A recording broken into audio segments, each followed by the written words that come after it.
Come in. Have a seat.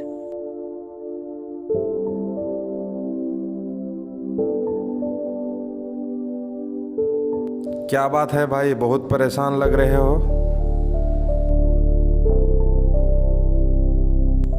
क्या बताऊं आपको, कुछ इंसान ऐसे होते हैं जो मुसीबत में उधार लेते हैं और जब लौटाने की बारी आए तो गुम हो जाते हैं।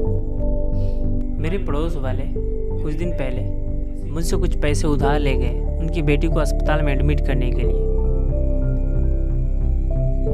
पर अभी तक कोई खबर नहीं, ना ही फ़ोन में कोई रिस्पांस मिलता है। मुझे लगता है कि आपको उसका घर जाना चाहिए। हाँ, मैं भी यही सोच रहा हूँ।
अस्सलामुअलैकुम।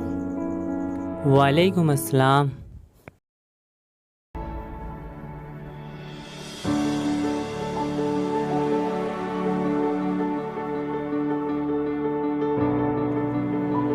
तुम्हारे पिताजी कहाँ गए हैं?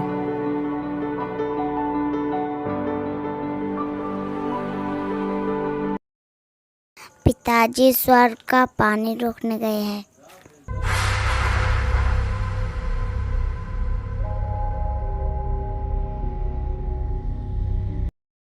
तुम्हारा भाई कहाँ है? बिना झगड़े के झगड़ा करने गए हैं। ये क्या जवाब है? और तुम्हारी माँ कहाँ है? माँ 1 से 2 करने गई है। ये मेरा मजाक उड़ा रही है, ऐसे नहीं समझेगी। और तुम यहाँ बैठकर क्या कर रही हो? मैं 1 से सारा देख रही हूँ। ओह गॉड, ये लड़की तो मुझे पागल कर देगी। इनके हर सवाल का जवाब उल्टा ही आता है, मेरे समझ से बाहर है। ये ऐसे नहीं समझेगी, इनसे प्यार से बात करनी होगी। बेटी, मुझे तुम्हारे किसी भी उत्तर का अर्थ समझ में नहीं आया। तुम मुझे इन सभी उत्तर का अर्थ बताओ।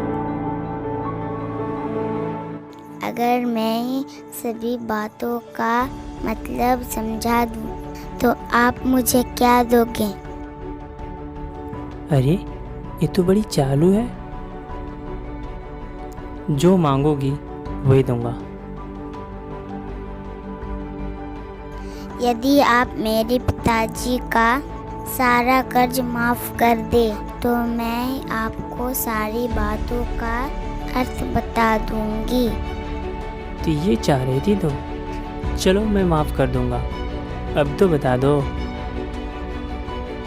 आज तो मैं आपको सारी बातों का अर्थ नहीं समझा सकती। कृपया कर आप कल आए, कल मैं ज़रूर बता दूंगी।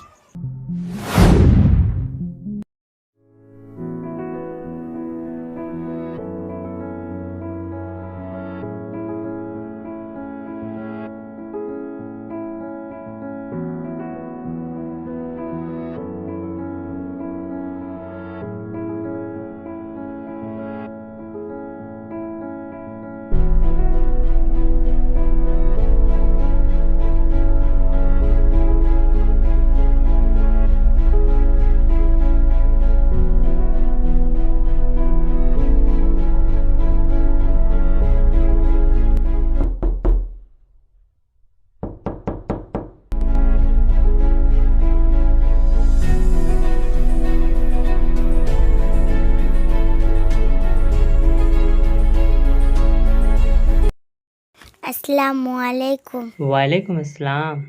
Please come. We are waiting for you.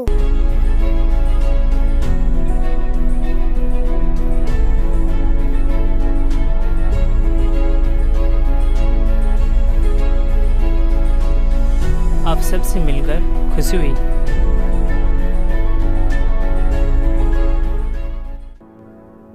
आपको अपना वचन याद है ना? हाँ, मुझे याद है। तुम यदि अपने बातों का अर्थ मुझे बता दो तो मैं तुम्हारे पिताजी का सारा कर्ज माफ़ कर दूंगा। सबसे पहले मैंने कहा था कि पिताजी स्वर्ग का पानी रोकने गए हैं। इसका मतलब था कि वर्षा हो रही थी और गोहल की छत चूर रही थी। पिताजी पानी रोकने के लिए छप्पर छा रहे थे। वर्षा का पानी आसमान से गिरता है और हम लोग यही मानते हैं कि आसमान में स्वर्ग है। बस पहली बात का यही अर्थ है। दूसरी बात मैंने कही थी कि भैया बिना झगड़े करने गए हैं। इसका मतलब यह था कि वे रेंगनी का पौधा काटने गए थे। अगर कोई रेंगनी के पौधों को काटेगा तो उसका कांटा शरीर में चुभेगा। सारा बिना झगड़ा का ही झगड़ा होगा और शरीर पर खरोंचे आएंगे। वाह, ये लड़की तो बड़ी चतुर है। और तीसरा और चौथा बात का मतलब बेटी? तीसरी बात मैंने कही थी कि माँ 1 से 2 करने गई है। इसका मतलब था कि माँ अरहर की दाल डालने गई है। अगर साबुत अरहर को पिसा जाए तो एक दाना का 2 भाग बन जाता है। यही था 1 का 2 करना। अब रही चौथी बात, तो उस समय मैं भात पका रही थी और उसमें से एक चावल निकालकर देख लेती थी भात पका है या नहीं।